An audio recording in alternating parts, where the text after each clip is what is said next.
L'entrée triomphale de Jésus à Jérusalem.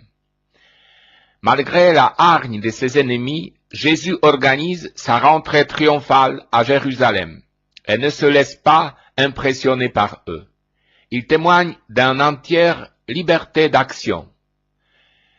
Il envoie donc 2 de ses disciples devant lui chercher l'anneau et préparer son entrée à Jérusalem. Ils obéissent sans sourciller à ses ordres. Allez au bourg qui est en face.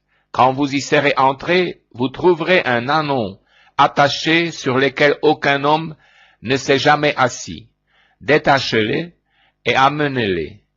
Et si quelqu'un vous demande pourquoi les détachez-vous, vous direz de la sorte, le Seigneur en a besoin. Évangile de Luc 19, 29 à 31.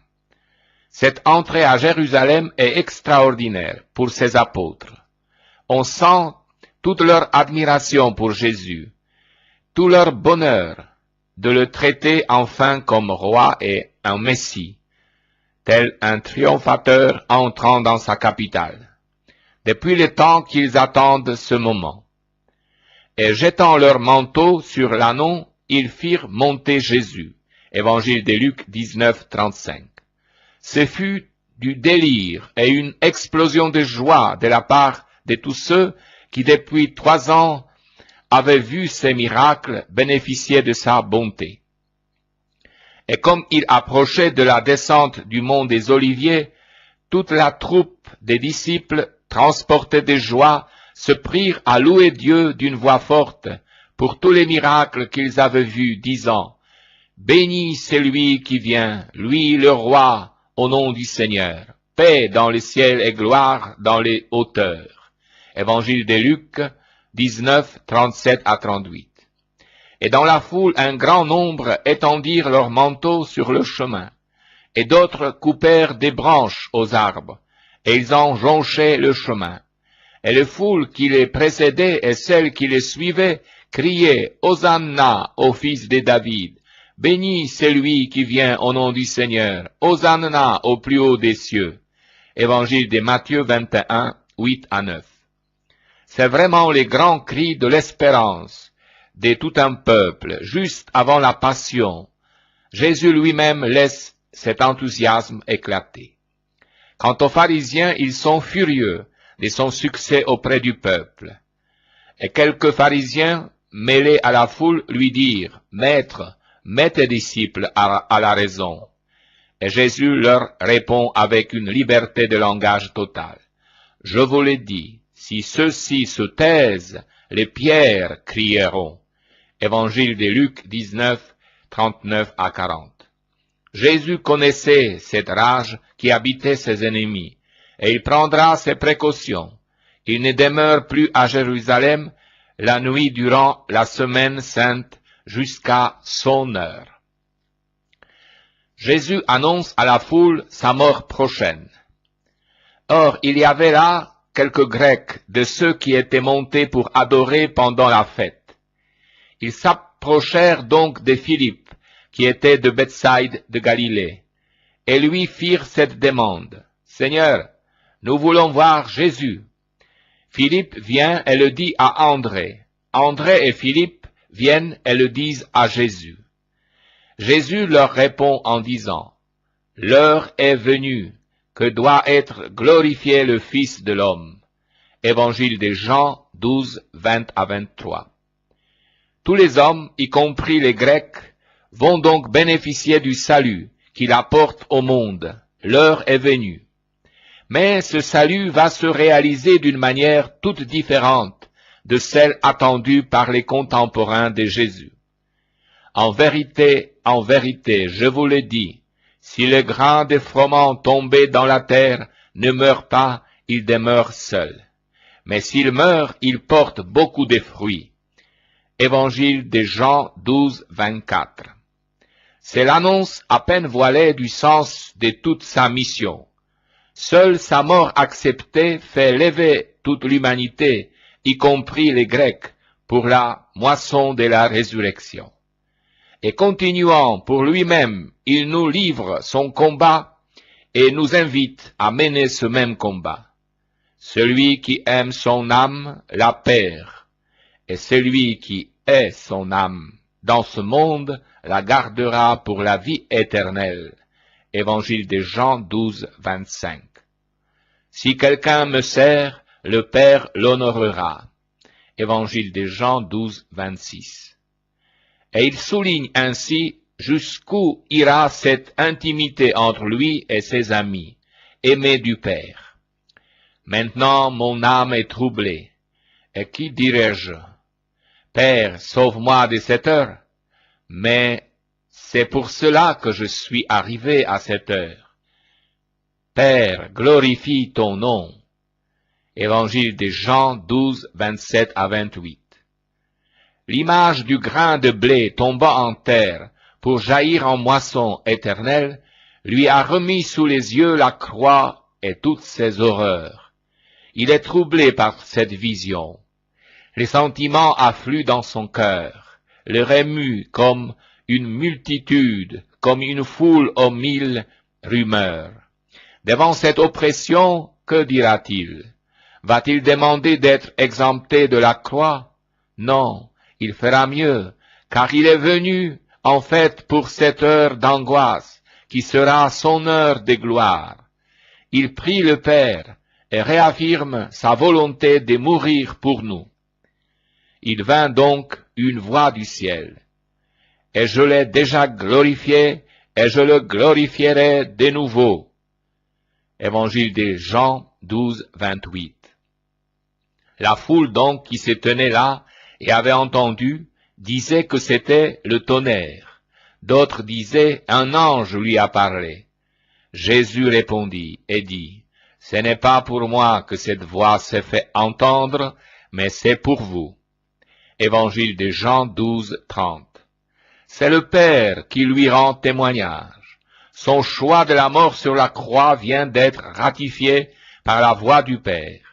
Aussi le voici enthousiaste devant son œuvre de salut et la ruine éternelle de son ennemi. Maintenant a lieu le jugement de ce monde. Maintenant le prince de ce monde va être jeté dehors. Et moi, quand j'aurai été élevé de terre, j'attirerai à moi tous les hommes. Il disait cela pour suggérer de quelle mort il allait mourir. Évangile de Jean 12, 31 à 33. Encore une fois, son sacrifice est d'accepter la mort comme la sémence de la résurrection et d'inviter du haut de la croix tous les hommes à se remettre entre les mains du Père, comme lui. Et c'est lui qui est le chemin, parce qu'il est le Fils de l'homme, et qu'il possède cette autorité, et qu'il est la lumière des hommes. Que les hommes veuillent suivre la lumière, tant qu'elle est encore parmi eux. Marchez tandis que vous avez la lumière, afin que les ténèbres ne vous surprennent pas. Évangile de Jean 12, 35. Celui qui marche dans les ténèbres ne sait pas où il va, tandis que vous avez la lumière, croyez en la lumière, afin d'être les fils des lumières. Évangile de Jean 12, 35 à 36. À partir de la croix, le chemin des hommes est tracé, s'abandonner à la volonté du Père. Et alors l'ancienne loi est arrivée à son terme, car la lumière a remplacé les ténèbres. Les choses s'enveniment encore un peu plus. Jésus prend le Père à témoin de sa mission, de son passage par la mort de la nouvelle Pâque, et s'éloignant, il se déroba à eux. Évangile de Jean 12, 36. Jésus et la prière. Jésus nous rappelle que la prière, geste filial envers le Père, ne peut exister si nous vivons dans la brouille avec les hommes, nos frères et sœurs. La force de notre prière provient de ce que nous sommes les fils de Dieu, les fils d'un même Père, qui ne refuse rien à ses enfants. Le Père exauce donc la prière fraternelle. C'est lui qui renie ses frères par son manque de compréhension, son attitude générale de critique et de rancune, par sa méchanceté, celui-là n'obtiendra rien du Père. Il n'est pas vraiment fils, comme le désire le père de famille. Et Dieu ne pardonne, nous dit encore Jésus, qu'à celui qui pardonne, qui a une attitude fraternelle.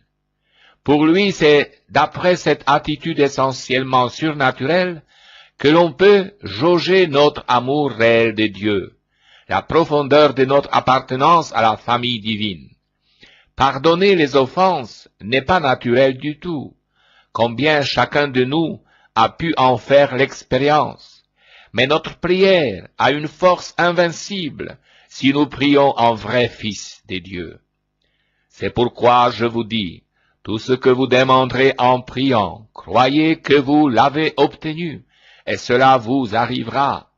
Et quand vous êtes debout pour prier, si vous avez quelque chose contre quelqu'un, remettez-lui, afin que votre Père qui est dans les cieux vous remette vos fautes.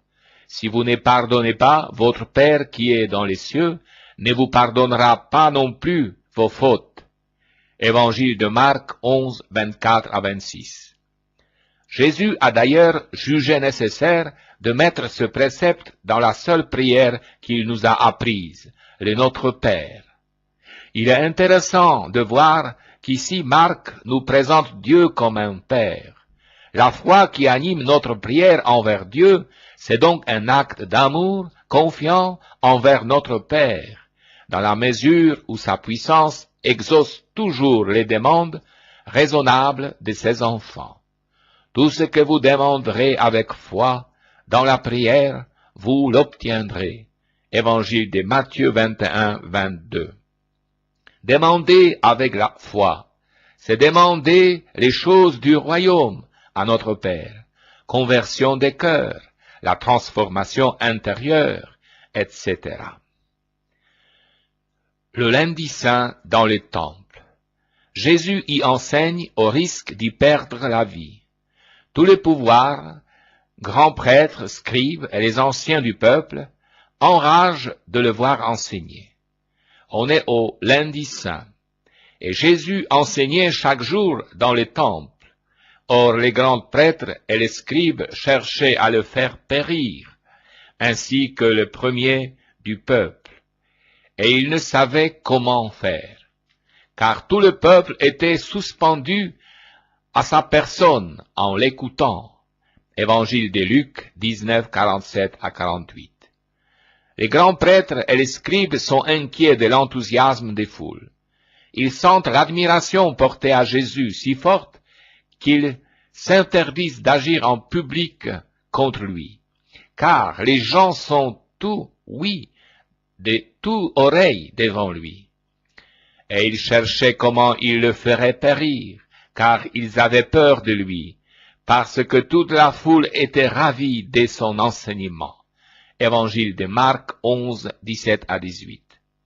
Les pharisiens se dirent donc les uns aux autres, « Vous voyez que vous ne gagnez rien, voilà que le monde s'en est allé après lui. » Évangile de Jean 12, 9. Depuis les coups du dimanche des Rameaux, ses ennemis ne décolèrent plus. Ils vont tout tenter pour stopper l'influence du prophète, et cela même par le crime. Depuis, il y en a eu au moins 3 réunions dans le but de le perdre. Et ce matin, le voilà encore qui, chez eux, dans les temples, ose enseigner ouvertement. C'en est trop. Et quand il fut entré dans les temples, les grands prêtres et les anciens du peuple s'approchèrent de lui, pendant qu'il enseignait, en lui disant, « Par quelle autorité fais-tu cela? Et qui t'a donné cette autorité? » Évangile de Matthieu 21, 23. La réponse de Jésus les désarçonne. Il renvoie la balle et leur pose une question. Le baptême de Jean était-il du ciel ou des hommes? Répondez-moi. Leur astuce et leur calcul les abandonnent, nous dit l'Évangile. Si nous disons du ciel, il dira, pourquoi n'avez-vous pas cru en lui? Mais si nous disons des hommes, le peuple entier nous lapidera, car il est convaincu que Jean était prophète. Évangile de Luc 20, 5 à 6. Ils battent donc en retraite. Nous ne savons pas, dirent-ils. Évangile de Marc 11, 3. La haine de tous les siècles envers le Christ trouve ici sa racine, dans cette question des princes de prêtres. Par quelle autorité fais-tu cela? Ses ennemis sont furieux de son autorité. Jésus ne répond pas directement, mais leur conte deux histoires, celle de deux fils et celle des mauvais vignerons. Parabole des deux fils. Un homme avait deux enfants, et allant trouver le premier, il lui dit, « Mon enfant, va aujourd'hui travailler à ma vigne. » Il répondit, « Je ne veux pas. » Après, il se repentit, et il y alla. Allant trouver le second, il lui dit la même chose. Celui-ci répondit, « Moi, oh oui, Seigneur. » Et il n'y alla pas. Lequel de deux a fait la volonté de son Père? Ils disent, le premier. Évangile de Matthieu 21, 28 à 31. L'histoire est si bien menée, si vivement conduite, que tous, amis et ennemis de Jésus, sont pris, à tel point qu'il les conduit là où il veut. Les princes des prêtres, qui viennent de refuser de parler de Jean et de sa mission, se voient obligés d'y revenir, puis pris au piège par l'histoire si bien narrée du père de famille et de ses deux fils, qu'ils ont trop bien écouté. Captivés par son récit, ils ne se reconnaissent avec rage que trop tard, car le fils qui dit oui, vide de la tradition, ce sont eux. Les fils qui disent non du péché, mais se convertit, ce sont les publicains et les prostituées. Dans cette parabole, Jésus montre toute sa hardiesse. Il fallait l'indépendance du Christ pour oser comparer les purs, les lavés 7 fois à jour, aux êtres regardés comme les plus abjects de la nation, publicains et pécheresses publiques.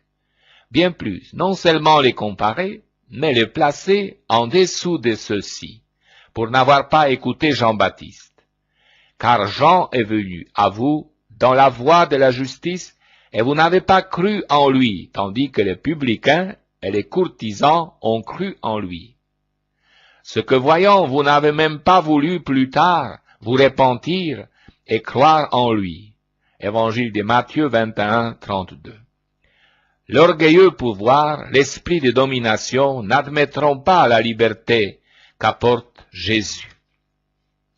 Parabole des mauvais vignerons. Jésus, dans cette parabole, retrace à grands traits toute l'histoire du monde. Le chef de famille qui plante la vigne, c'est Dieu, Père attentif, qui entoure sa vigne d'un mur et d'une clôture. Il creuse un pressoir et y bâtit une tour. Évangile de Matthieu 21, 33. Israël la reçoit en dépôt. Mais l'histoire d'Israël, c'est surtout la longue histoire des prophètes persécutés, maltraités et tués. L'interrogation du maître de la vigne. Que ferai-je? J'enverrai mon fils bien-aimé. Peut-être le respecteront-ils? Évangile de Luc 20, 13. Nous interroge au cœur même des préoccupations de l'amour de Dieu qui va jusqu'à envoyer son propre fils. Jésus se met ainsi tout à fait à part et ne méconnaît nullement la place unique qu'il tient dans l'histoire du salut du monde. Jésus, à ce moment du récit, est partie prenante et c'est sa lutte actuelle avec le prince de prêtres et le pharisien qu'il nous décrit. Mais en les voyant, les vignerons délibérèrent entre eux disant, « C'est l'héritier, tuons-les, afin que l'héritage soit à nous. » Et l'ayant jeté hors de la vigne, ils les tuèrent. Que leur fera donc le maître de la vigne? Évangile de Luc 20, 14 à 15. Il est bien noté au début de la parabole que Jésus s'adresse au peuple qui est là. Et il se mit à dire au peuple cette parabole. Un homme planta une vigne. Évangile de Luc 29. Mais au moment où Jésus conclut, que fera donc le maître de la vigne? le maître de la vigne viendra et fera périr ses vignerons et donnera la vigne à d'autres. Évangile de Luc 20, 15 à 16. À ce moment-là, ce sont les princes de prêtres et les scribes qui réagissent. Ce qu'ayant entendu et compris, ils dirent, « À Dieu ne plaise ». Évangile de Luc 20, 16. Jésus en profite pour s'affirmer et les regardant, il leur dit, « Que signifie donc ceci qui est écrit? La pierre qu'ont rejetée ceux qui bâtissent est devenue le fait de l'angle. Quiconque tombera sur cette pierre sera brisé, et celui sur qui elle tombera sera en miettes. » Évangile de Luc 20, 17 à 18. Du coup, ils ont si bien compris que les scribes et les grands prêtres cherchèrent à mettre le main sur lui à ce moment même. Ils craignirent le peuple. Ils avaient compris en effet qu'il avait dit cette parabole pour eux. Évangile de Luc 20, 19. Ainsi, dans la parabole des mauvais vignerons, Jésus met l'accent sur le meurtre du Fils bien-aimé. Dieu prend le risque de mourir et de ressusciter en tant que Fils de l'homme, car la pierre rejetée par les bâtisseurs est devenue pierre d'angle. Jésus dévoile ici son rôle qu'il joue, qu'il a joué et qu'il jouera dans l'histoire religieuse d'Israël et du monde. Pour l'instant, craignant les foules qui l'adorent, ses ennemis attendront d'avoir une milice bien armée pour l'arrêter la nuit, loin du peuple, à Gethsémani. Jésus déjoue un piège, les tribus à payer à César. La question relative aux tribus à payer aux Romains met en évidence la rouerie des ennemis de Jésus. Pour les perdre, ils s'adjoignent même les Hérodiens qu'ils haïssent. Et les grands prêtres envoient vers lui quelques-uns des pharisiens et des Hérodiens pour le prendre au piège d'une question. Évangile de Marc 12, 13. Et lorsque les pharisiens posent cette insidieuse question, est-il permis ou non de payer les tribus à César? Devons-nous payer ou ne pas payer? Évangile de Marc 12, 14. C'est bien dans l'intention de le perdre. Et s'étant mis en observation, ils envoyèrent des hommes apostés qui se posaient en juste afin de le prendre en défaut sur une parole pour le livrer au pouvoir et à l'autorité du gouverneur. Évangile de Luc 20, 20. À travers une présentation qui pue l'hypocrisie, « Maître, nous savons que tu es sincère », ils lui tendent un piège fort habile. Les deux alternatives de leur question doivent amener la perte du prophète, soit devant le peuple, soit auprès des Romains et du gouverneur. Mais voilà, les petites combines de la ruse s'effondrent devant sa sagesse. La ruse et l'astuce sont compliquées, la sagesse de Jésus est simple, lumière sans détour. Elle reste imprévisible dans ses ripostes, si plein de bon sens, si bien que leur piège ne prend que du vent. Car Jésus, avec une grande liberté d'esprit et de parole, déjoue leur ruse. Les pouvoirs ne l'effraient pas. Or, ayant considéré leur fourberie, il leur dit, « Montrez-moi un denier. De qui a-t-il effigie et inscription ?» Ils lui dirent, « De César. » Il dit devant eux, « Or, donc, rendez ce qui est à César, et à Dieu ce qui est à Dieu. » Évangile de Luc 20, 25. La réponse de Jésus désarçonne, tant elle est limpide et inattendue. Rendez donc à César ce qui est à César, et à Dieu ce qui est à Dieu. Il laisse tout pantois les habiles et les rusés devant la simplicité de sa réponse qui se joue de leur astuce.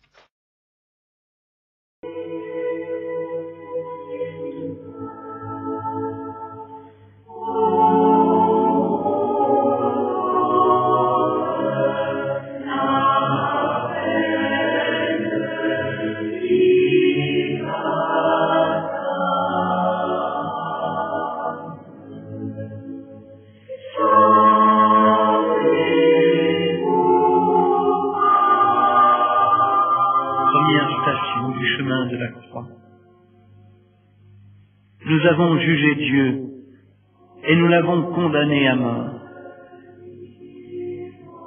Jésus est condamné à mort. Voici l'homme, face à la foule, enivré par l'esprit du mal, voici l'agneau sans tache. Sa chair immaculée est lacérée, le sang perle de chaque épine de sa couronne, et sa vue se trouble.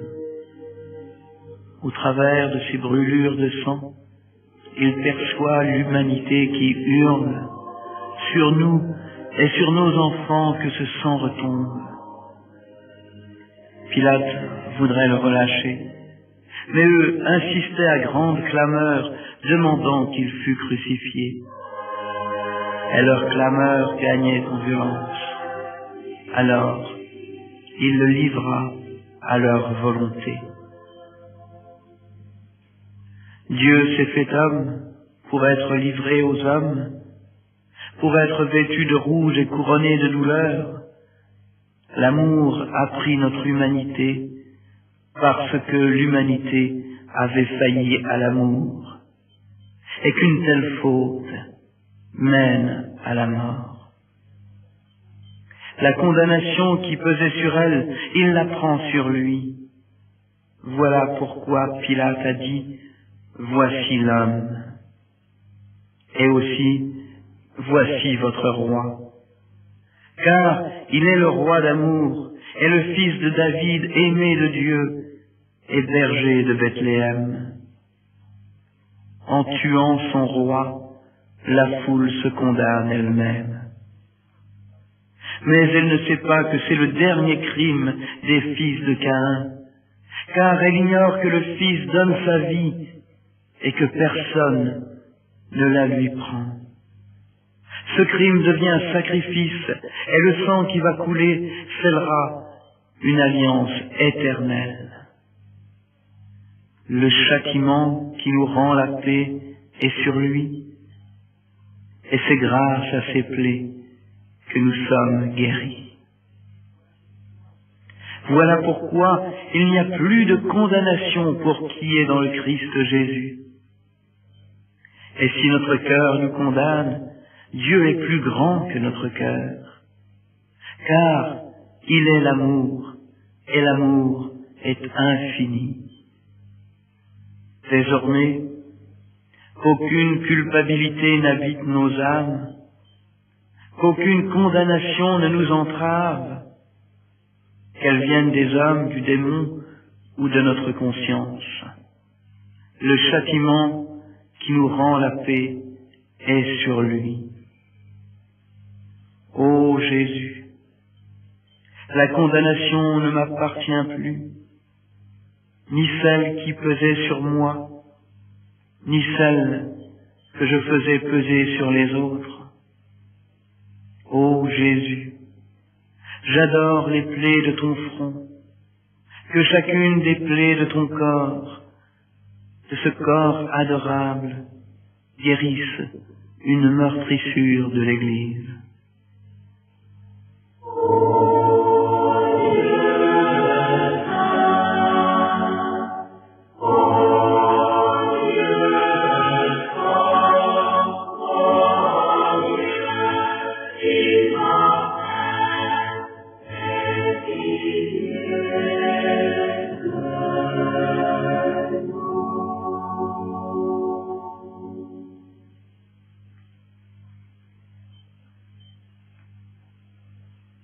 Deuxième station du chemin de la croix. Il nous faut porter la croix avant que la croix nous porte. Jésus est chargé de sa croix. Ils prirent donc Jésus et, chargé lui-même de sa croix, il sortit. Depuis qu'Abraham avait lié son enfant au bois du sacrifice, la pensée de Dieu revenait à l'arbre du jardin d'Éden que dans sa sagesse il avait planté. Ne l'avait-il pas maudit l'arbre qu'il avait privé de l'homme, fruit de son amour? Ne l'avait-il pas choisi, l'arbre qui porterait le fruit de l'amour, la croix? Et le poids de la volonté du Père pèse sur lui, le Fils, l'unique, le premier-né. Mais voici qu'il l'accueille, mais voici qu'il l'étreint. Ô croix bienheureuse, ô bienheureuse faute d'Adam, qui nous valut un tel Rédempteur. Et ce poids, c'est la gloire qui lui revient parce qu'il s'est abaissé. Il sait que ce poids, c'est aussi l'antique malédiction, et son cœur bondit d'allégresse, car il sait qu'elle ne pèsera plus désormais sur aucun des enfants des hommes. Cette allégresse, c'est sa force. Est-il un homme, un seul qui dans la foule ose croiser ton regard? Et tu me regardes de ce regard-là, celui que tu avais quand le bois déchirait ta chair. Il me dit, toi qui peines et qui ploies sous le fardeau, tu ne penses pas au tien, Jésus. Tu ne vois que le poids du péché qui m'écrase. Toi qui es fatigué, viens à moi, et je te donnerai le repos. Prends sur toi ma croix, car mon joug est doux et mon fardeau léger. Ô Jésus, il est léger parce que tu l'aimes. Il est le signe unique et définitif de l'amour. Mon Dieu, comme ce chemin qui s'ouvre sous les pas de ton Fils ressemble à ma vie et à la vie de tous les hommes. En moi est montée l'interrogation, où est l'agneau du sacrifice? Et j'ai craint d'être celui-là. Mais tu me montres l'agneau, celui qui fit tout selon ton bon plaisir. Et tu le nommes le chemin. Et d'abord le chemin de la croix, le chemin, la vérité et la vie. Ô Jésus, j'adore les meurtrissures de tes épaules, le poids qui entama ta chair nous délivre de l'oppresseur.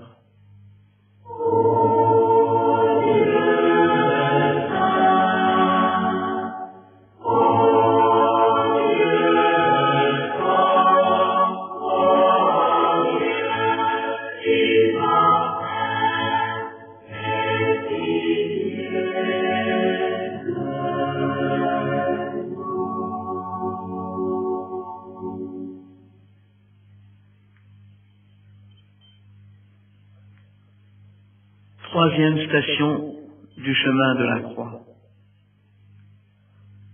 Sauvez-nous du premier péché que l'on commet par surprise.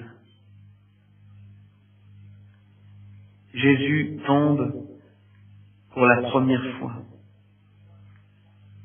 Sous le poids de la croix, Jésus chancelle et tombe.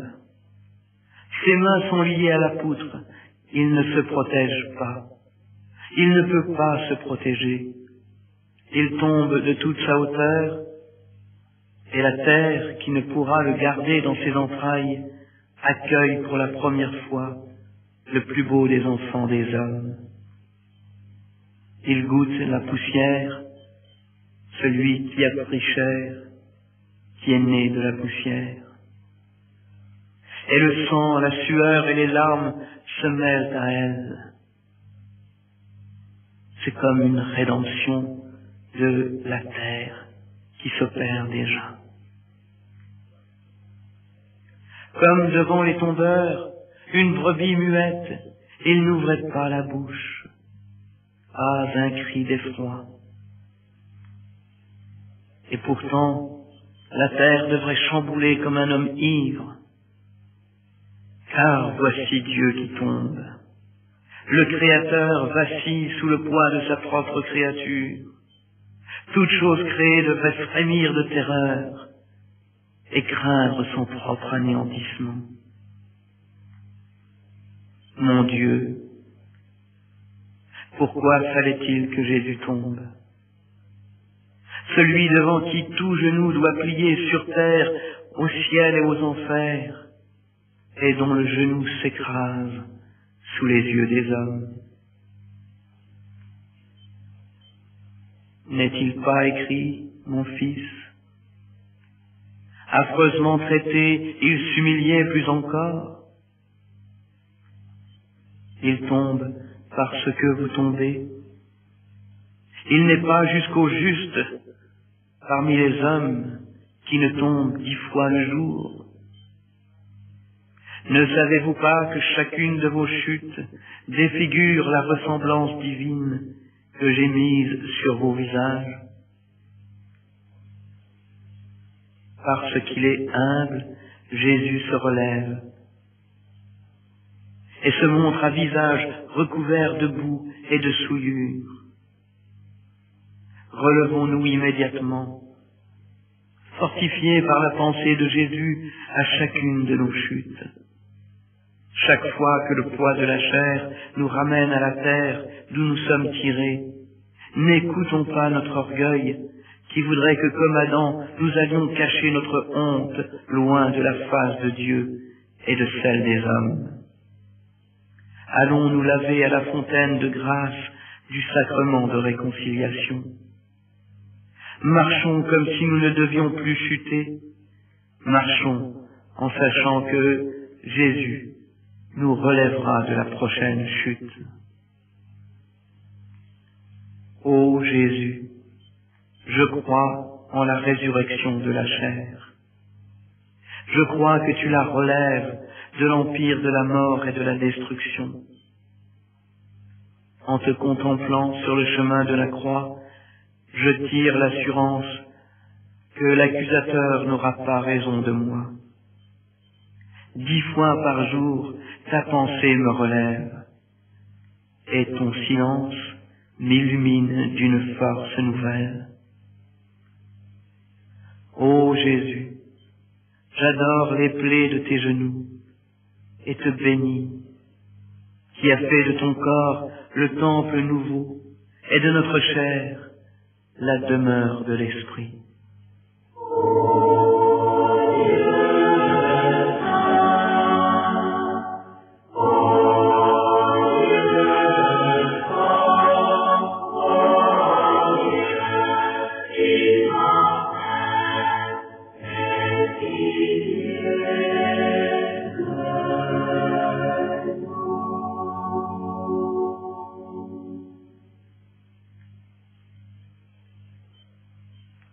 Quatrième station du chemin de la croix. Comme la joie, Marie a partagé avec Jésus la tristesse jusqu'à la mort. Jésus rencontre sa mère. Marie est dans la foule et cherche son fils comme elle l'a cherché lorsqu'il était enfant. Elle l'aperçoit debout, comme il était debout au milieu des docteurs, et ressent que le glaive qui lui était destiné commence à pénétrer son cœur. Dans le martèlement de son sang, elle entend les paroles qu'il avait dites alors. « Ne saviez-vous pas que je me dois aux affaires de mon Père ?» Et dans le silence, la nouvelle Ève rejoint le nouvel Adam dans l'accomplissement de la volonté du Père. Il ne dit rien. Elle se tait bien que monte en elle une longue plainte, celle de Rachel qui pleure ses enfants et ne veut pas être consolée. Ils sont soudain seuls, tous les deux, au milieu de la foule. L'amour de toutes les mères de la terre au chevet de l'enfant mourant les unit d'une manière unique. Marie devient ainsi la tendresse de Dieu. Quand Dieu se cache au moment de l'épreuve, quand les hommes nous abandonnent, même les amis les plus chers, quand nos propres forces semblent aussi nous trahir, il nous reste Marie. C'est un fait d'expérience. Les plus grands saints qui en témoignent, aux plus humbles croyants, celui qui a pris Marie dans son cœur ne sera plus jamais seul. Particulièrement dans les épreuves et les nuits spirituelles, lorsque nous croyons que nous avons perdu l'amour, il nous reste la tendresse et une ineffable, bien que discrète, consolation. Dans le silence divin creusé au sein des hurlements du monde, se sont unis les deux cœurs de la mère et de l'enfant, du Créateur et de la créature, de la nouvelle Ève et du nouvel Adam, du Christ et de l'Église. Ô Marie, ma mère, je lève vers toi tous les enfants du monde et les confie à ton cœur. Ô Marie, ma mère, je lève vers toi l'Église et te demande de me remplir de ta tendresse pour être en son cœur l'amour. Ô cœur meurtri de Jésus par les souffrances de ta mère, je t'adore en silence et te rejoins par le cœur que tu as mis en moi et que ton esprit a blessé.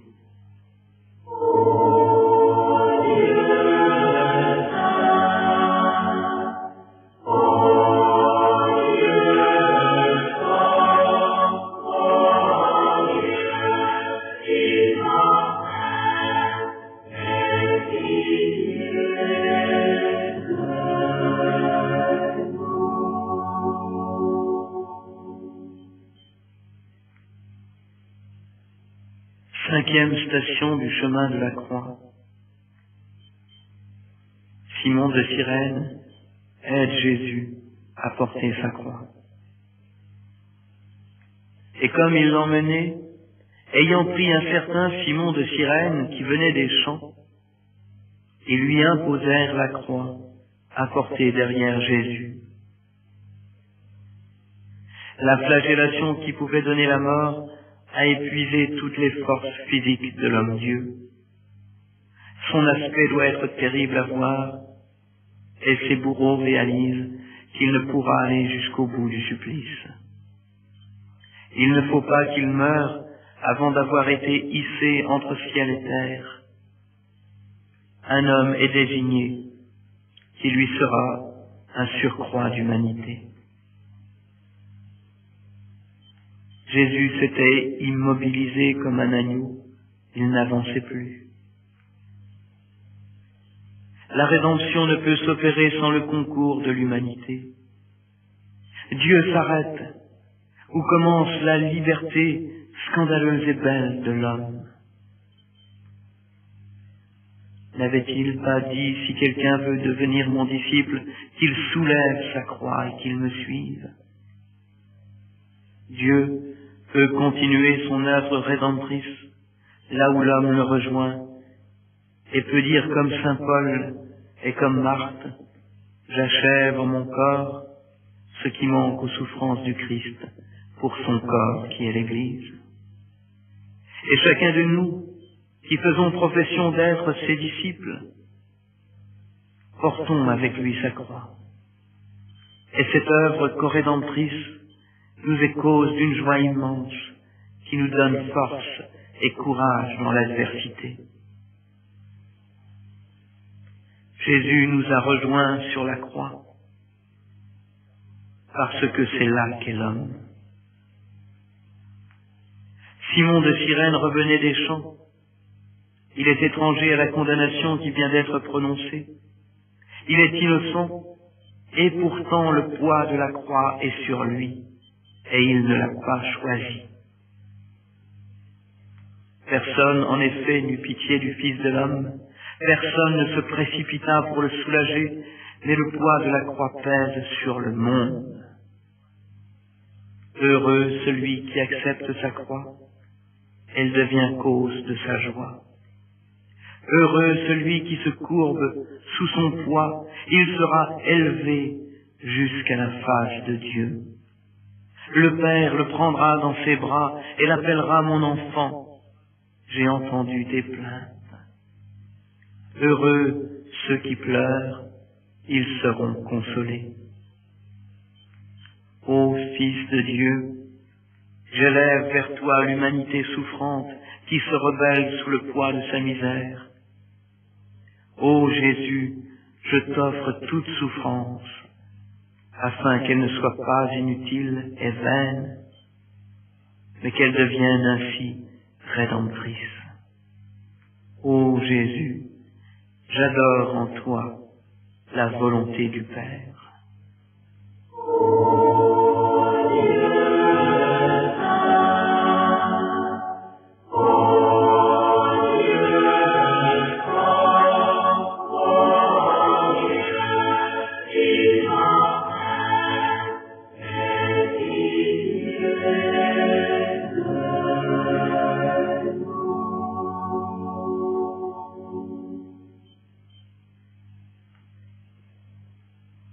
Sixième station du chemin de la croix.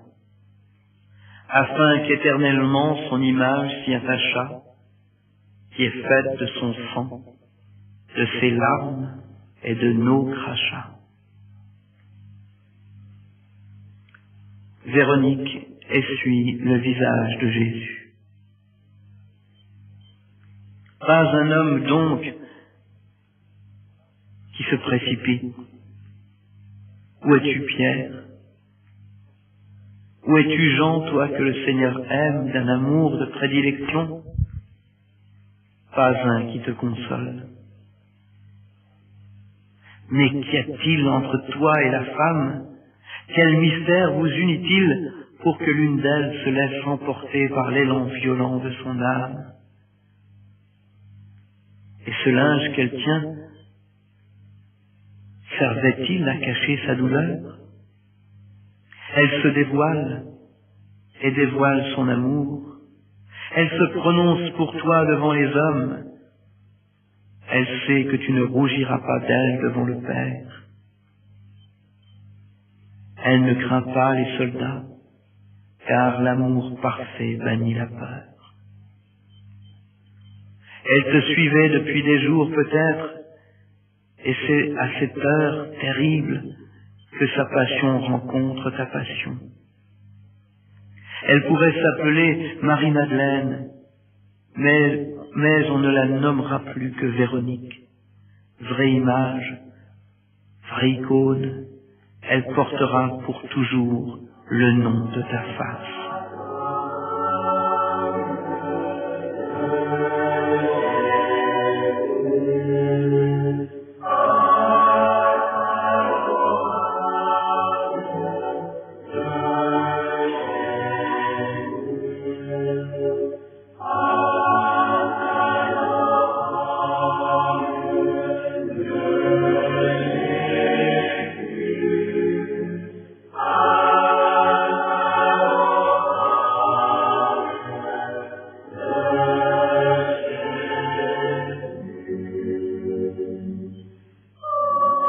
Les multitudes avaient été épouvantées à sa vue tant son aspect était défiguré, il n'avait plus d'apparence humaine.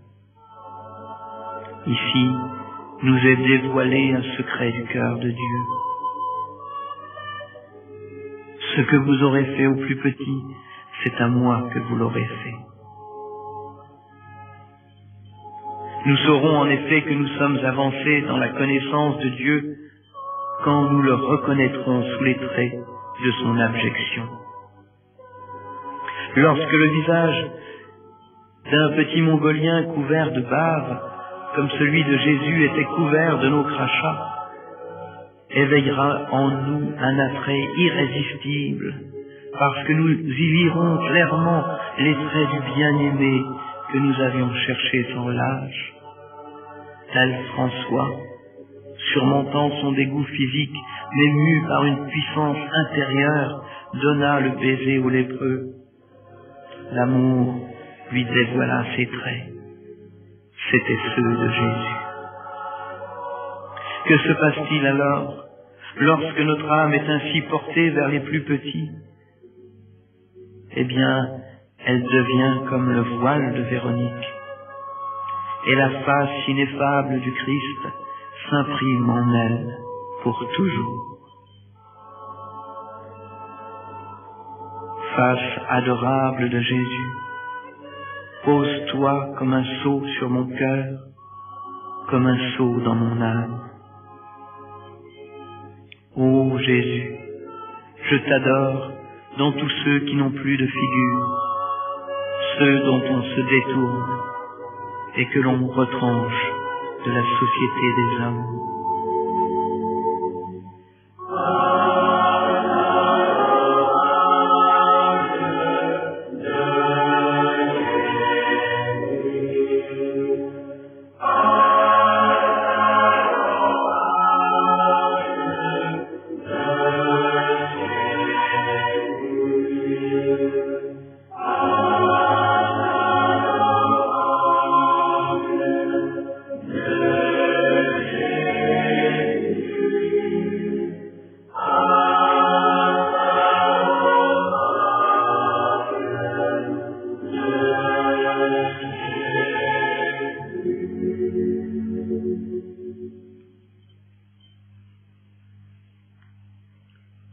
Septième station du chemin de la croix. Sauvez-nous de la deuxième chute que l'on fait volontairement par ennui. Jésus tombe pour la deuxième fois. Malheur à celui qui est une occasion de chute pour un de ses petits. Et il s'est fait le plus petit de nous tous, et de nouveau il tombe. Ce n'est plus le poids de la croix qui le déséquilibre. Ce n'est plus une défaillance de la chair qui est cause de sa chute. C'est une sorte d'éblouissement, un aveuglement qui le projette à terre. Simon de Cyrène n'y peut rien, pas plus qu'aucune autre aide humaine. C'est dans l'âme du Christ qu'est apparu ce trouble, qui lui rappelle certaines souffrances de Gethsémani. Il s'est fait pécher, et le péché lui remplit l'âme jusqu'à la défaillance. Le dégoût l'envahit. C'est à peine si l'on mourrait pour un juste. Son sacrifice n'est-il pas vain? Mais il se relève. Il a consenti à la volonté du Père une fois pour toutes. Il boira la coupe jusqu'à la lie.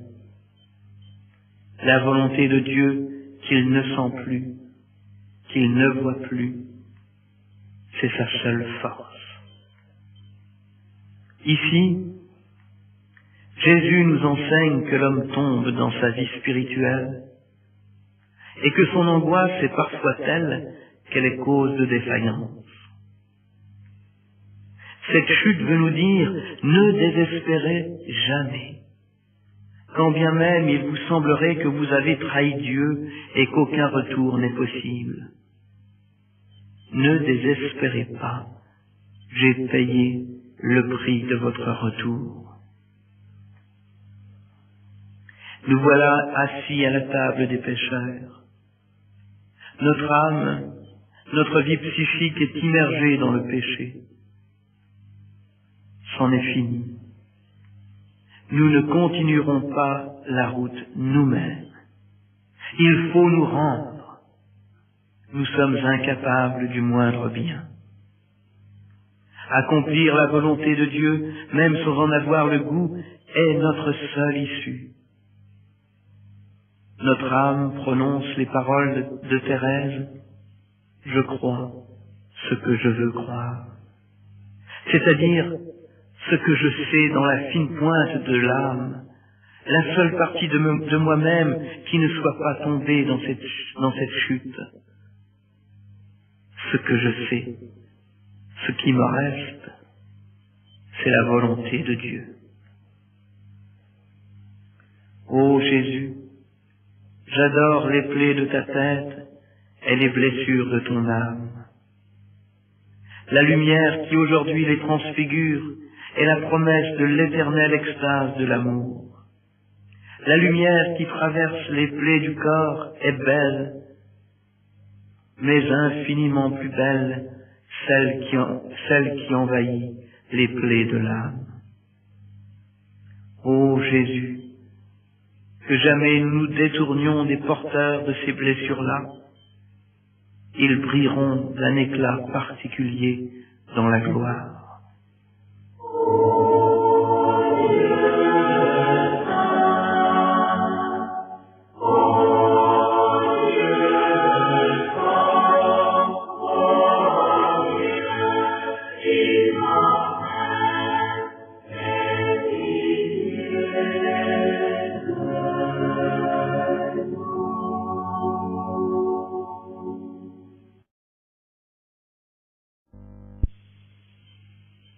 Huitième station du chemin de la croix.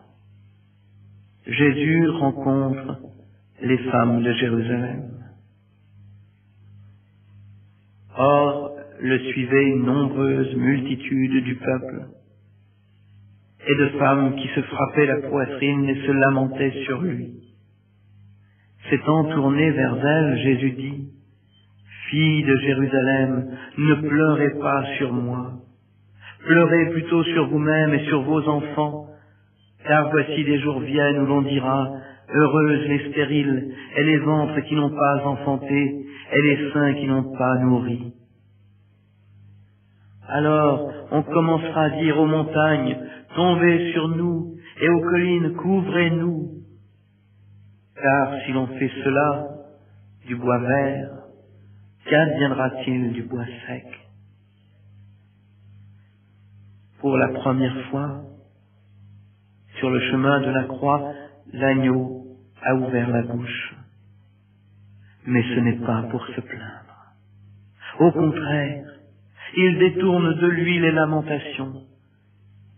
Jésus, prophète, contemple dans sa propre passion la passion du peuple élu, du peuple agneau qui sera conduit plusieurs fois et en masse à l'abattoir, dans les chambres de la mort.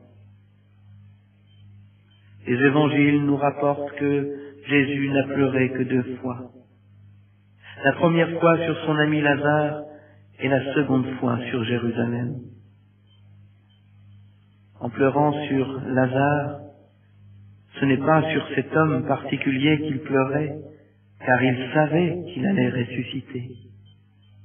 C'était sur l'humanité sujette à la première mort et à la corruption. Il pleurait sur l'œuvre de Dieu, si belle, dont le dernier ennemi reste la mort. Et quand, à l'instar de David, debout sur le mont des Oliviers, pleurant sur sa ville, ce n'est pas la destruction des édifices qu'il regrettait, mais l'anéantissement des pierres vivantes d'un édifice spirituel.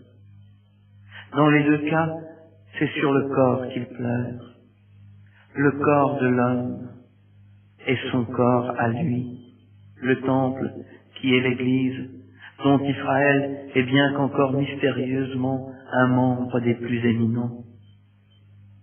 Jérusalem, Jérusalem, combien de fois j'ai voulu te rassembler comme une poule rassemble ses poussins sous ses ailes.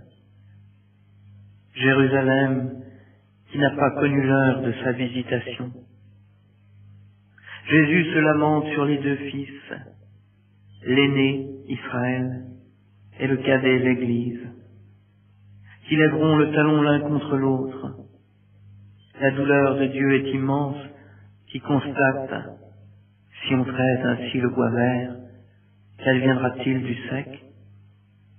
Jésus sait qu'un jour son peuple préférerait être englouti par les éléments naturels que de connaître le plus épouvantable des holocaustes. Je t'adore, Jésus, roi des Juifs. Toi dont la royauté ne vient pas de ce monde.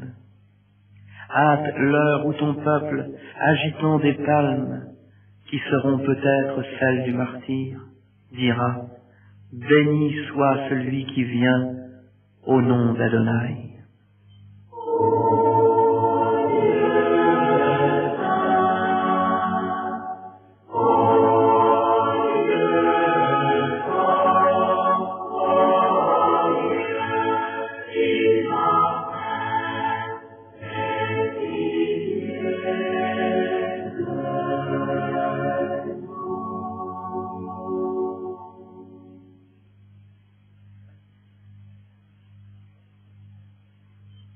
Neuvième station du chemin de croix.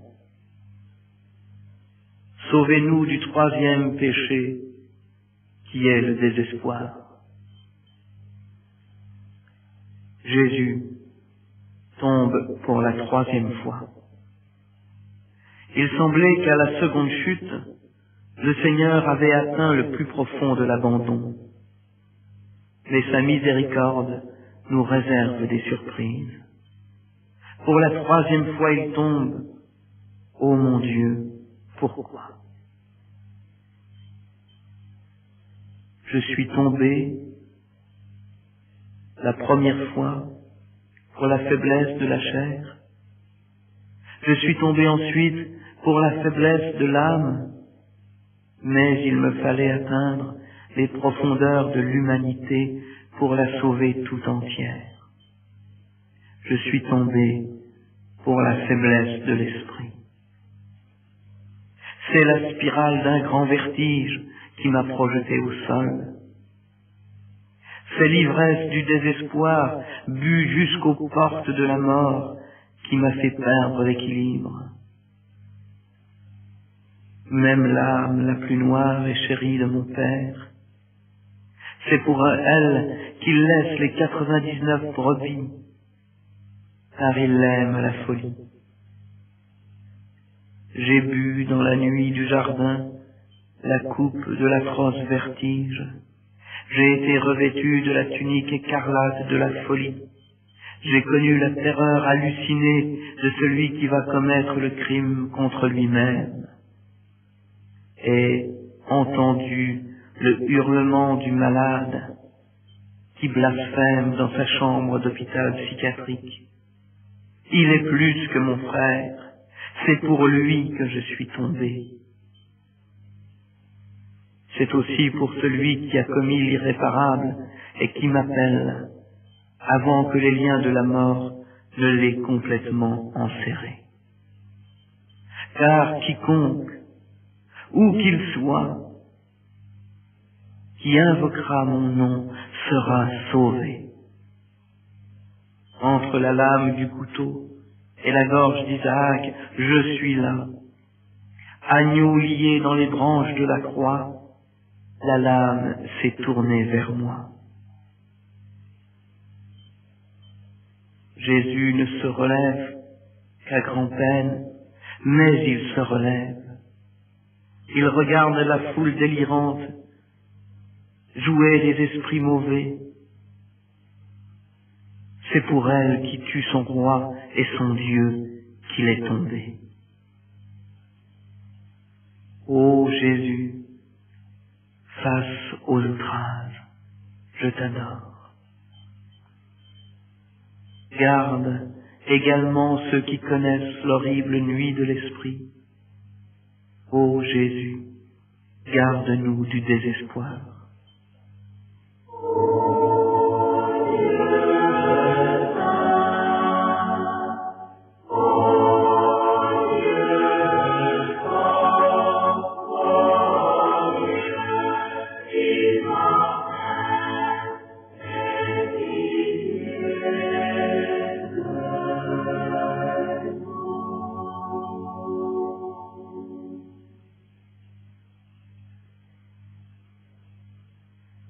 Dixième station du chemin de la croix.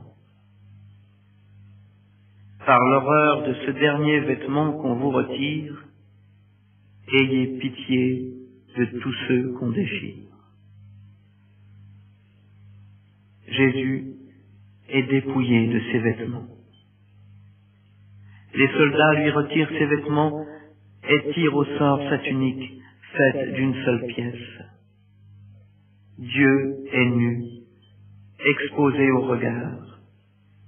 Nu comme notre père Adam, nu comme la terre nue et désolée, nu comme Job sur son fumier, comme l'homme à sa naissance et à l'heure des retrouvailles avec la terre-mère, nu comme le catéchumène qui s'est dépouillé de sa vie ancienne et qui va revêtir le Christ. Jésus, je te regarde, mais tu n'es pas nu.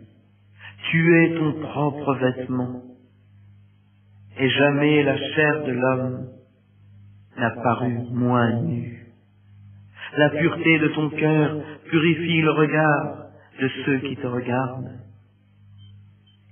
Tu n'as pas commis la faute d'Adam, et te voilà exposé sans honte, comme l'hostie dans la nudité du Saint-Sacrement. Tu ne possèdes plus rien qui ait été fait de main d'homme, et te voilà paré de la beauté des créatures que sont les lys des champs, et de la beauté incréée de la gloire qui remplissait le temple. Car voici que se déchire le voile du temple mis à nu, et que la nuée quitte le sanctuaire pour t'environner à jamais. Tu viens de te dépouiller de tes forces physiques, et de celles de l'âme, et de celles de l'esprit, et ce rien qui te restait, on te l'a arraché. Pauvre, tu es roi. Roi, tu es pauvre. Ô Jésus, cette nudité est notre héritage. Apprends-nous à l'aimer, à la désirer, à la chérir, comme notre seule propriété. Béni es-tu qui t'es laissé dépouiller sans un murmure. À toi revient cette béatitude, heureux les doux, ils posséderont la terre. Ô Jésus, je t'adore dans le total dépouillement où je veux te suivre. Ô Jésus, si dans la rue ou en quelque autre lieu je te rencontre nu dans un pauvre qui a faim ou qui est en prison, que je te couvre du manteau de mon amour, que je ne me détourne pas en disant « Quand t'ai-je vu nu et ne t'ai-je pas couvert ?»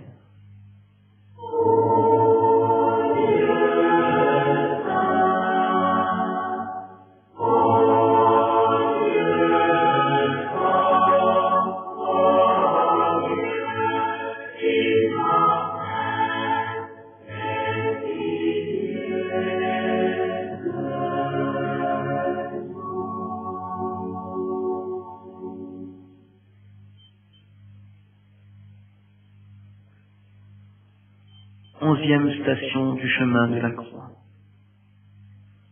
Ce Dieu est assez pour moi qui tient entre quatre clous. Jésus est mis en croix. C'était la 3e heure et ils le crucifièrent. Il est transpercé à cause de nos iniquités. Jésus accueille la croix comme son lit nuptial, car là va être versé l'eau et le sang des noces d'un nouveau Cana. On le couche nu comme Noé au jour de son ivresse.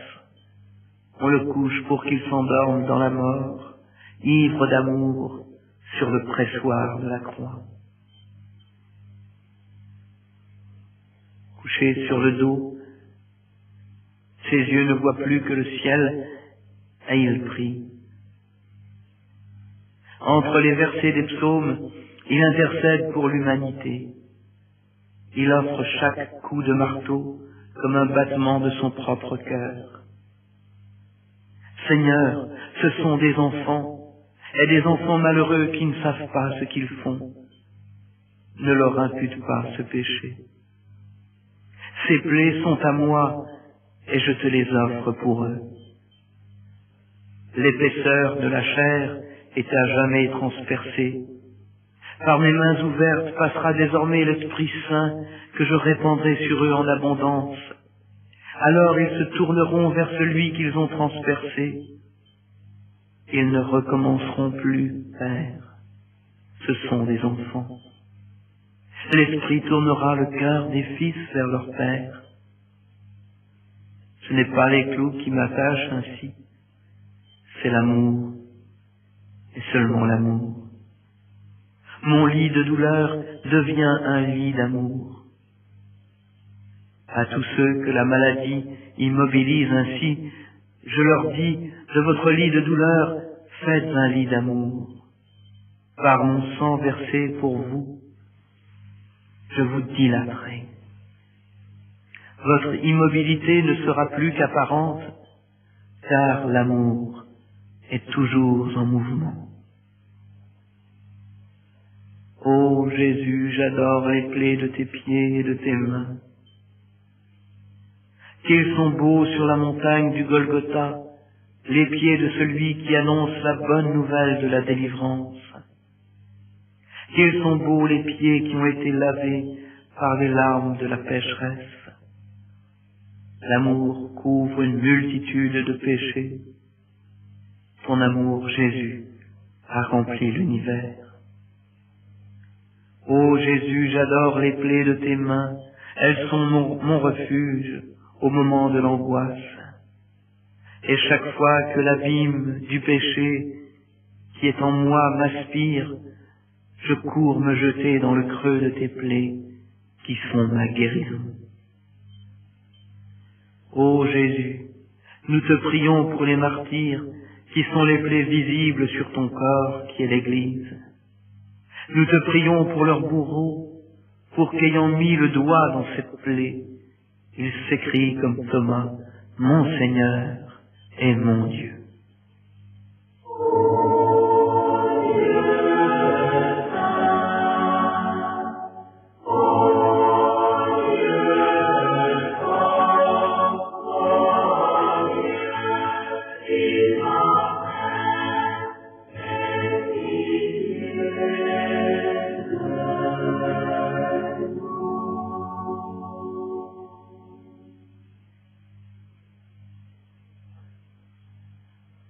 Douzième station du chemin de la croix. Vous avez soif, Seigneur? Est-ce à moi que vous parlez? Jésus meurt en croix. Les 7 paroles ont été prononcées. Le sort du monde est scellé. Nous ne serons plus jamais seuls ni abandonnés. Tout est vraiment accompli. Ayant poussé un grand cri, Jésus dit, Père, dans tes mains je remets mon esprit. Ayant dit cela, il remit l'esprit. Jésus cite les psaumes au moment de mourir. Il cite cette phrase qu'il a apprise de Marie et que tout enfant juif apprend de sa mère penchée sur son berceau au moment où vient le sommeil. Veyado afkidrouri, dans sa main je remets mon souffle, mon esprit. La croix se dresse soudain tirée par des cordes, puis soudain retombe d'un coup sec et violent qui secoue le corps du Seigneur, dans le trou où elle va être scellée. Il avait dit, quand je serai élevé de terre, j'attirerai les hommes à moi. Et le voici étendant ses 2 beaux grands bras entre ciel et terre dans un geste d'embrassement universel. Et déjà il dit, j'ai soif, et nous sentons que c'est de nous qu'il a soif. Nous voilà attirés, aimantés par sa croix. Il est dressé l'arbre dont le fruit donnera la vie. Elle est ouverte la fontaine d'eau vive. Comme Ève est sortie du côté d'Adam endormi, l'Église est en train de naître du côté ouvert du nouvel Adam, endormi sur l'arbre qui dévoile la connaissance du bien et du mal. Il est mort le premier. Il n'a pas eu la force de lutter comme les deux larrons. Dieu est faible. Cette faiblesse lui vient de l'amour qu'il nous porte. Dieu a un faible pour les hommes. Ô Jésus, je t'adore dans ton immolation. Je ne comprendrai jamais le sens d'un tel sacrifice, mais j'en sais le pourquoi. Je sais que ta croix est ton ultime parole à l'humanité, car il n'est pas de plus grand amour que de donner sa vie pour ceux que l'on aime. Ô Jésus, qu'ils viennent nombreux tes amants au rendez-vous de la croix. C'est là que tu connais tes amis. Ô Jésus, que jamais la croix ne nous manque.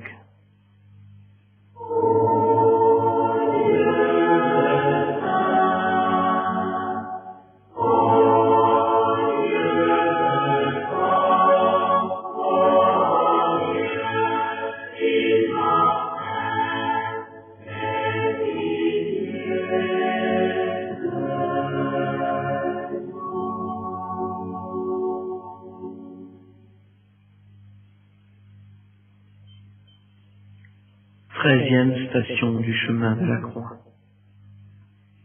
Ici, la passion prend fin et la compassion continue. Jésus est détaché de la croix. Pilate s'étonna qu'il fût déjà mort, et ayant appelé le centurion, il lui demanda s'il était déjà mort. Et l'ayant su par le centurion, il octroya le cadavre à Joseph d'Arimathie.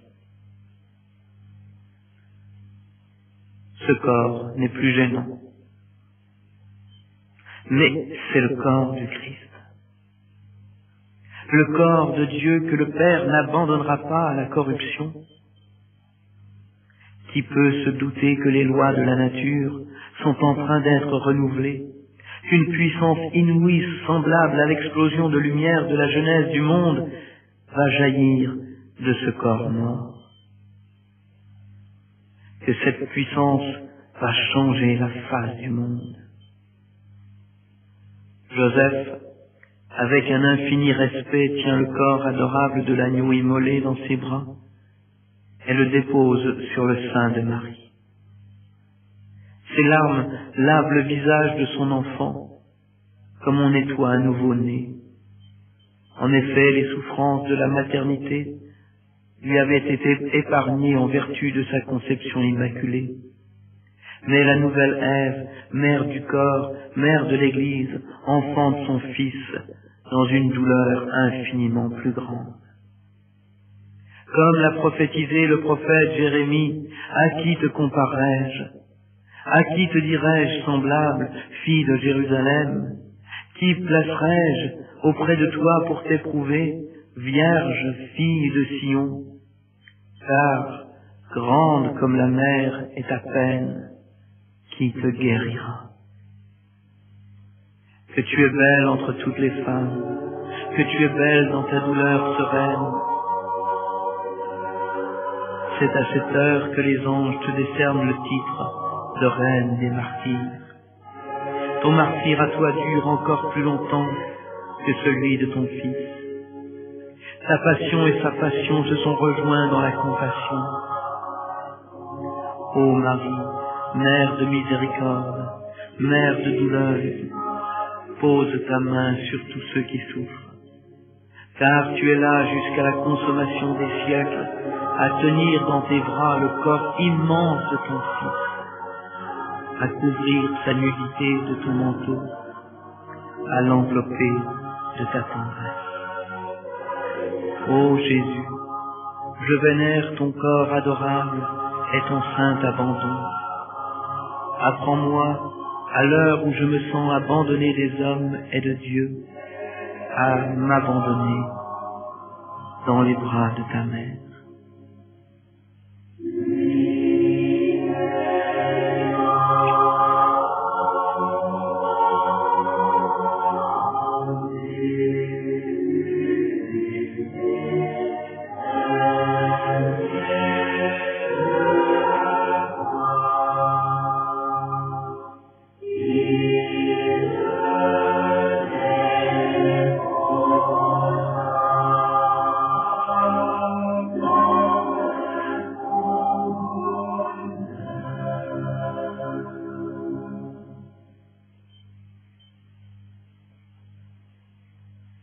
14e station de la croix. Ce n'est pas seulement ce sépulcre neuf, c'est ma chair. Jésus est mis au tombeau. Puis il le roula dans un linceul et le mit dans une tombe taillée dans le rocher, où personne n'avait encore été placé. Et c'était le jour de la préparation, et le Shabbat commençait à luire. Or les femmes qui étaient venues de Galilée avec lui, ayant suivi Joseph, regardèrent le tombeau, et comment fut mis son corps. Et revenues, elles préparèrent aromates et parfums. Et le Shabbat, elles se reposèrent selon le commandement. Il s'est couché, le lion de la tribu de Juda, le rejeton de David. Il accomplit le Shabbat. Il entre dans le repos de son Père, car tel était le but de la première création. Le bruit de ses pas retentit dans le séjour des morts, et Adam l'entend, son cœur bat à tout rompre. Il se souvient du bruit des pas de Dieu dans le jardin d'Éden, juste après la chute. Mais ce n'est pas pour le chasser que Jésus est descendu aux enfers, c'est pour l'attirer avec lui dans son admirable lumière, car le Fils de l'homme est venu pour chercher et sauver ceux qui étaient perdus. L'empire de la chair est vaincu. Celle du Fils de l'homme va traverser les linges et l'épais rocher du tombeau, les murs de la maison où se terrent les apôtres, portes et fenêtres fermées. La lumière luit dans les ténèbres, et même si nous voulions fermer les portes et les fenêtres de notre être, nous savons qu'il vient, qu'il roule la pierre du sépulcre de notre cœur, afin de changer nos cœurs de pierre en cœurs de chair. Béni es-tu pour chacune de tes souffrances adorables, qui t'ont valu un tel poids de gloire. Cette gloire, c'est pour nous que tu l'as acquise. Ô Jésus, au travers toute souffrance, toute nuit, toute mort apparente, nous voulons demeurer dans ta victoire.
Tarse vient de se réveiller. Mardochée, le forgeron, le talit sur les épaules, a terminé la prière du matin. Il n'a pas pu se rendre à la synagogue, car on est venu lui amener, alors qu'il faisait encore nuit, 3 chevaux acérés. Paul viendra-t-il lui donner un coup de main, comme hier et avant-hier? Il apprécie la présence et le travail de cet homme, dont il avait beaucoup entendu parler autrefois. Ah, pour sûr, Paul n'est pas fier. Il a étudié à Jérusalem avec le rabbi Gamaliel. Son père a tellement travaillé à Tarse que même les Romains s'en sont aperçus et ont fait de sa famille l'une des plus honorées du pays. Après une éclipse de plusieurs mois, on a su que Paul était retourné dans sa ville. On notait qu'il avait beaucoup changé. Sa conviction était intacte, mais quelque chose dans son regard dénotait que le cœur avait été touché. Il parlait avec flamme d'un royaume de Dieu, tout nouveau, auquel tous étaient appelés. Mardochée ne comprenait pas bien parfois, mais il admirait sans réserve l'homme qui, comme cela, à la bonne franquette, lui avait demandé un jour « Est-ce que tu accepterais que je vienne t'aider dans ta forge ?» Il n'avait pas fallu longtemps pour tomber d'accord. Esther procurerait la nourriture et Paul, en compensation, offrirait ses bras. On savait qu'il avait loué une petite maison, un peu à l'écart de la ville, et que la lampe à huile brûlait tard dans la nuit. Des Juifs de Jérusalem au regard étrangement semblable au sien lui rendaient parfois visite. Mais le plus clair du temps qui restait à Paul, après son travail, il le consacrait à la méditation et à la prière. L'Évangile continuait partout à faire son chemin. Même à Antioche, la grande ville, la communauté grandissait, les croyants se multipliaient. La majorité des nouveaux disciples provenaient des religions païennes qui, peu à peu, laissaient voir au grand jour le vide de leur contenu. Les histoires de famille des dieux de l'Olympe apparaissaient de plus en plus comme des contes à dormir debout, capables certes d'amuser les enfants, mais inaptes à donner un sens à la vie. Pierre décida qu'il était temps d'envoyer quelqu'un là-bas. On choisit Barnabé, un garçon intelligent et solide sur le plan spirituel. Sa première analyse fut positive. Ce qui poussait à Antioche était de qualité. Cependant, le travail s'avérait trop lourd pour un seul homme. Barnabé s'enfonça alors à l'intérieur des terres et alla chercher Paul. Ensemble, pendant une année, ils prirent en charge la communauté d'Antioche. Il est intéressant de savoir que c'est là que pour la première fois, les disciples de Jésus furent appelés par tous chrétiens. Le pain que nous mangeons, n'est-il pas communion au corps du Christ? La coupe de bénédiction dans laquelle nous buvons, n'est-elle pas communion au sang du Christ? Donc, mes amis, soyons logiques. Tous, nous ne formons qu'un seul corps, et chacun est solidaire de chacun. Ce serait ridicule que la tête dise au bras « je n'ai pas besoin de toi », ou que le pied dise à l'œil « je peux me passer de tes services ». Pour qu'une chaîne existe, il faut que les maillons soient accrochés les uns aux autres. Le passage des caravanes vers le nord permet d'avoir tous les mois des nouvelles de ce qui se passe à Jérusalem et dans toute la Palestine. Là-bas, ce n'est pas brillant. La sécheresse a tout dévasté. Les gens meurent comme des mouches, car le pain manque. Il faut faire quelque chose. À Antioche, les chrétiens ne sont pas très riches. Mais Paul et Barnabé les convainquent sans difficulté que le corps du Seigneur souffre dans sa terre. Les collectes s'organisent et l'on envoie argent et vivres vers Jérusalem. La situation politique s'est détériorée également. Hérode, encouragé par le Sanhédrin, a entrepris une persécution organisée contre la communauté. Après avoir mis la main sur Jacques, le frère de Jean, il lui fait couper la tête. Les pharisiens ne sont pas satisfaits. Il leur faut aussi Pierre. Le roi, qui sent que son trône est menacé s'il ne fait pas des concessions aux anciens du peuple qu'il gouverne, fait jeter l'apôtre en prison. Par un étrange concours de circonstances, Pierre se retrouve libre quelques jours plus tard. Il rentre chez lui, et tous les croyants n'en reviennent pas de constater à quel point, quand Dieu veut quelque chose, il sait organiser le monde et les gens de manière à ce que sa volonté se fasse. On a beaucoup apprécié le passage de Barnabé et de Paul dans la ville sainte. Les fonds qu'ils ont apportés ont fait mieux que dépanner les pauvres de la communauté. Ils leur ont montré qu'être disciples de Jésus, c'est n'être jamais seul devant les malheurs et les difficultés. Les deux hommes repartent à Antioche. En leur absence, les chrétiens ont été pris en charge par Siméon et plusieurs autres, parmi lesquels, il ne faut s'étonner de rien, un ami d'enfance d'Hérode. Après avoir fait raconter à Paul et Barnabé interminablement leur voyage en Judée, multipliant les questions, s'émerveillant des nouvelles, les croyants d'Antioche proposent une prière de remerciement. Au premier rang de l'assemblée, un enfant se met à parler. « Mettez à part Paul et Barnabé. Je les ai destinés à une mission particulière. » Pas de doute, c'est l'Esprit de Dieu qui s'exprime. Les anciens de la communauté ont compris. Ils consacrent Paul et son compagnon. Ils sont désormais appelés à partir plus loin, toujours plus loin.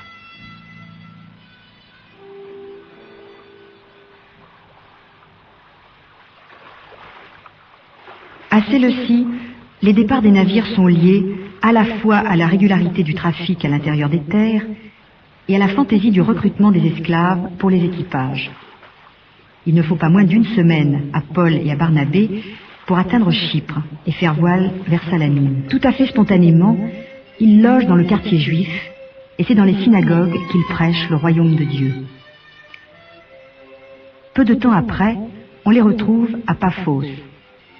Là, ils doivent lutter contre l'influence pernicieuse d'une espèce de sorcier qui tente de dresser la foule contre eux. Ces efforts sont réduits à néant et l'on voit le gouverneur même de la ville se joindre au nombre des disciples du Christ. Paul et Barnabé peuvent partir. La graine a été semée.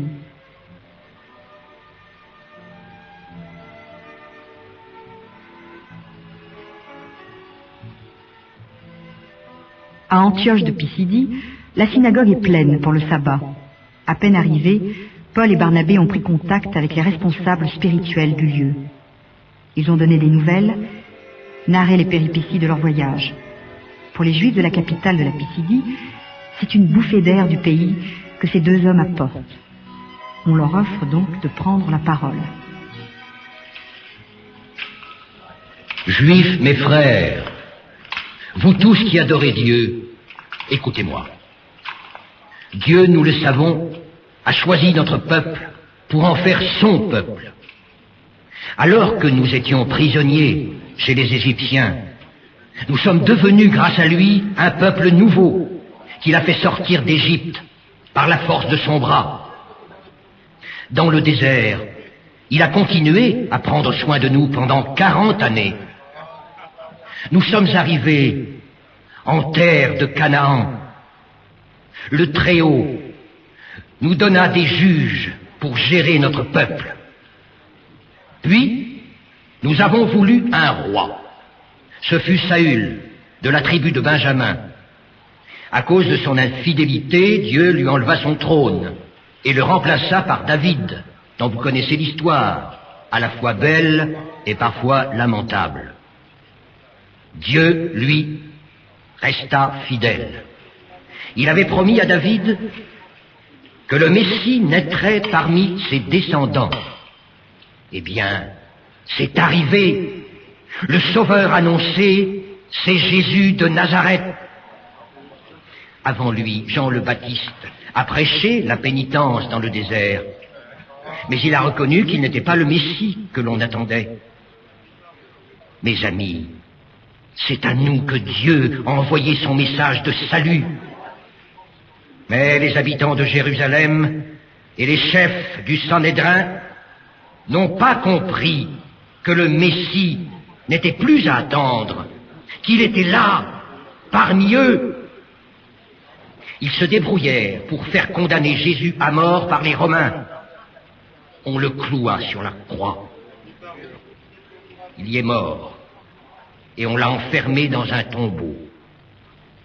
Nous sommes en plein dans les prophéties d'Isaïe. Mais Dieu l'a fait lever vivant du royaume des morts. Il est apparu à plusieurs de ses disciples que je connais.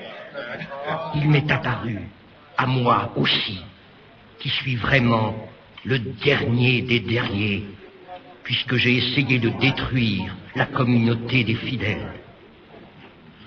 Aujourd'hui, je vous le déclare, ce que j'ai compris, je veux vous le faire partager. C'est une question de vie ou de mort. La loi de Moïse, c'est fini. Personne, grâce à elle, ne peut être sûr que ses péchés sont pardonnés. Avec Jésus, c'est différent. Il nous assure que nous sommes réconciliés avec Dieu. Avec lui, nous sommes sauvés. Comprenez-vous? Sauvés. Dans la synagogue, c'est le remue-ménage. Pour certains, c'est l'illumination, la découverte. Parle-nous encore, disent-ils à Paul. Fais-nous entrer dans cette vie qui te brûle au plus profond. La plupart des résistants sont furieux. Leur prêche une religion qui dérange. Et puis, quelle garantie ces farfelus de Paul et de Barnabé donnent-ils? Ce sont de beaux parleurs, mais on est loin de ce que les anciens annoncent depuis toujours. Paul est navré. Il a fait tout ce qu'il a pu. Mais si les Juifs d'Antioche se refusent à écouter, cela signifie que le nouveau peuple de Dieu dépasse les frontières d'Israël.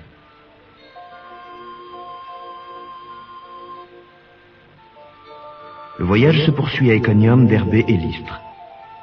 Les visages qui les accueillent sont loin d'être souriants. Les nouvelles circulent vite. Attention, ces hommes sont dangereux. Les païens qui ne sont pas encombrés par les préjugés ne comprennent parfois pas mieux que les Juifs ce que Paul et Barnabé essaient de leur dire. Les miracles accomplis par les deux disciples sont interprétés comme une descente à l'humanité des divinités locales. On veut leur tresser des couronnes et immoler des animaux devant eux. Quelques-uns, préparés par l'Esprit Saint, saisissent que le royaume de Dieu est arrivé. Ils sont baptisés. Puis, Paul et Barnabé partent plus loin en laissant des responsables sur place. Au bout de semaines et de semaines d'aventure, c'est le retour à Antioche en Syrie. La communauté s'est développée, mais elle est travaillée en ce moment par d'étranges doctrines, dont le premier effet est d'inciter les croyants à revenir en arrière. On raconte que, bien sûr, Jésus est le Messie, mais que cela ne dispense pas ses disciples d'observer toute la loi, y compris la circoncision. Les fidèles d'origine grecque ou romaine ne se sentent pas très à l'aise. Se soumettre à 18 ou 30 ans à cette opération n'a rien de très réjouissant, d'autant moins qu'après tout on dit par ailleurs que la loi tout entière est contenue dans le précepte de l'amour de Dieu et du prochain. Que faut-il faire? Paul déciderait bien. Depuis longtemps sa conviction est faite. L'évangile est pour tous et sans condition. Mais l'unité est plus importante que toute chose. Il ira donc à Jérusalem pour consulter Pierre et les autres.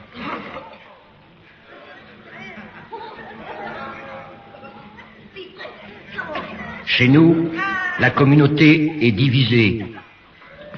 Certains prétendent qu'il faut observer toute la loi de Moïse, et en particulier la circoncision. Ils ont raison. Jésus n'est pas venu abolir la loi, mais lui donner tout son sens. Est-ce que ce qu'a dit Moïse ne vaut plus rien?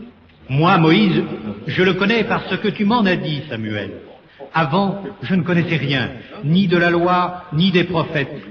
Et pourtant, quand je me trouvais chez Corneille le Romain, l'Esprit Saint est venu sur moi, comme sur les autres.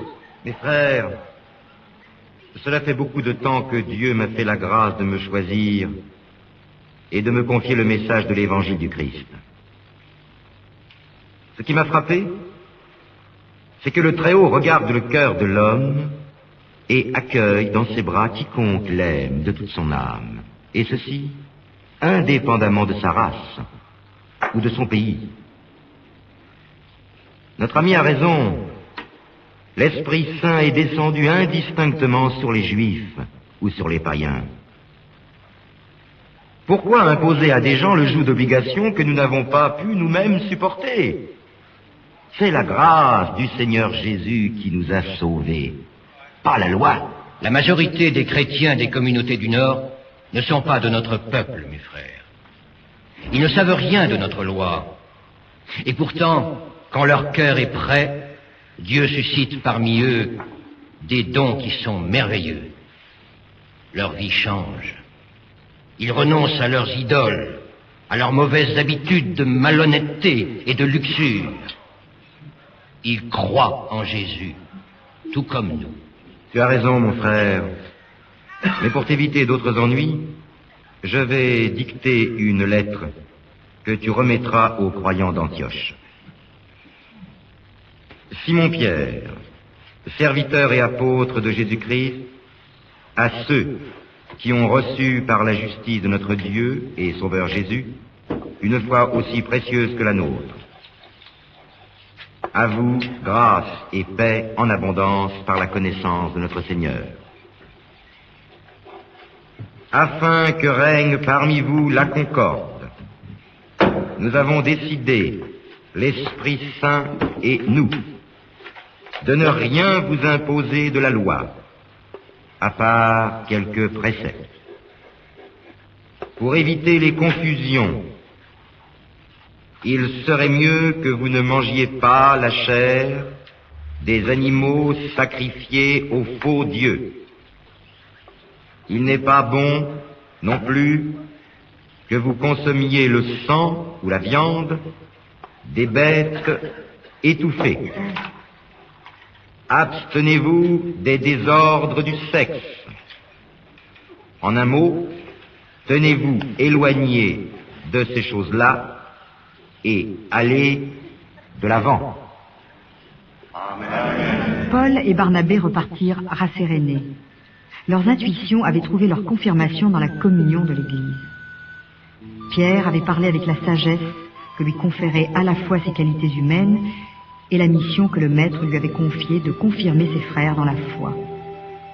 Grâce à la fougue de Paul et au charisme de Pierre, l'Évangile pouvait s'élancer hors de l'Asie mineure et frapper aux portes mêmes de la Grèce et de Rome. À Antioche, la vie continue, sereine, et le travail est bien loin de manquer. Paul et Barnabé ne peuvent cependant s'empêcher de penser à tous les disciples qui sont restés derrière eux lors de leur premier voyage. Ils savent que les difficultés ne doivent pas manquer en ces lieux où les communautés juives s'opposent avec persévérance à toute prédication de la bonne nouvelle. Tous les deux décident donc de partir pour les encourager. Barnabé veut adjoindre Marc au voyage. Paul n'est pas du tout d'accord. Marc est encore trop jeune. Barnabé insiste. La discussion risque de s'envenimer. Dans ces conditions, il est mieux de se séparer. Barnabé ira à Chypre avec Marc. Silas accompagnera Paul en Cilicie. Les voyageurs sont accueillis partout avec amitié et tendresse. Ils portent des nouvelles de tous. N'ont-ils pas vu Pierre et les 12 et Marie, la mère de Jésus? Paul et Silas sillonnent le pays, le bâton à la main, et s'arrêtent à Troas, fatigués, un soir d'été. Paul vient de succomber au sommeil. Viens chez nous en Macédoine. Viens à notre aide. Paul se réveille. Quel est ce jeune grec qui l'a ainsi interpellé avec une voix étrangement semblable à celle qu'il entendit à quelques kilomètres de Damas? La Macédoine, c'est la porte de l'Europe. Aller jusque-là, c'est pénétrer au cœur de la culture grecque, dans une société païenne, corrompue jusqu'à la moelle. L'échec est presque certain. Le cœur des deux amis n'a pas une seconde d'incertitude. Ils doivent partir. C'est le Christ lui-même qui leur fait signe. Il veillera à leur préparer le chemin.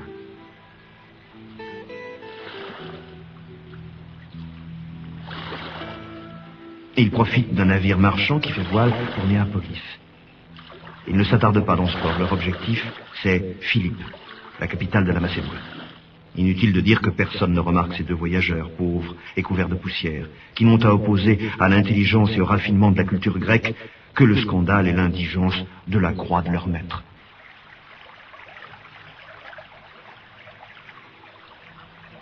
Le jour du sabbat de cette semaine-là, nous sommes sortis avec Silas, hors de la ville, afin de trouver un endroit pour prier. Nous pensions qu'au bord du fleuve, nous trouverions un coin tranquille. Nous y rencontrâmes des femmes qui, elles aussi, voulaient profiter de la fraîcheur. L'une d'elles s'appelait Lydie. Elle venait de Thyatire et vendait de la pourpre. Très vite, nous comprîmes qu'elle croyait en Dieu. à la manière dont elle nous écoutait. Les paroles que le Seigneur m'inspira ouvrirent son cœur, et elle demanda à être baptisée avec toute sa famille. Il y avait en ville une jeune esclave qui faisait gagner beaucoup d'argent à son maître. Elle avait le don de prédire l'avenir. À peine avait-elle aperçu Paul et Silas qu'elle avait commencé à crier « Ces hommes sont des envoyés de Dieu, c'est eux qui vous porteront le salut !» La maison où habitaient les apôtres était proche. À peine mettait-il le nez dehors que la voyante commençait à hurler et à ameuter le voisinage. Paul comprit que ce talent importun ne venait pas de Dieu, qu'il s'agissait de quelques puissances obscures. Par des prières et des invocations, il chassa l'esprit mauvais de la jeune esclave, qui fut ainsi libérée. Pour le patron, c'était la fin du pactole. Il n'y alla pas par 36 chemins et organisa contre Paul une expédition punitive. Au détour d'une rue, il fut agressé et battu jusqu'au sang, avec Silas qui l'accompagnait. Une fois de plus, la maison de Lydie s'ouvrit pour eux, et ils passèrent quelques jours à se rétablir. Loin de les abattre, les épreuves les confortaient dans le désir de pousser plus avant leur rencontre des peuples et des régions qu'ils sillonnaient.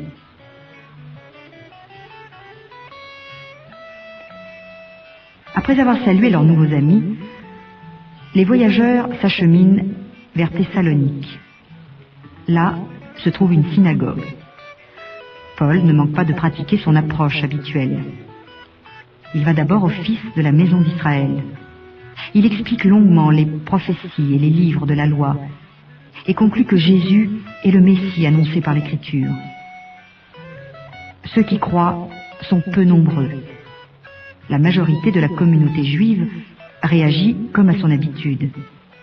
Il faut fuir, et fuir vite.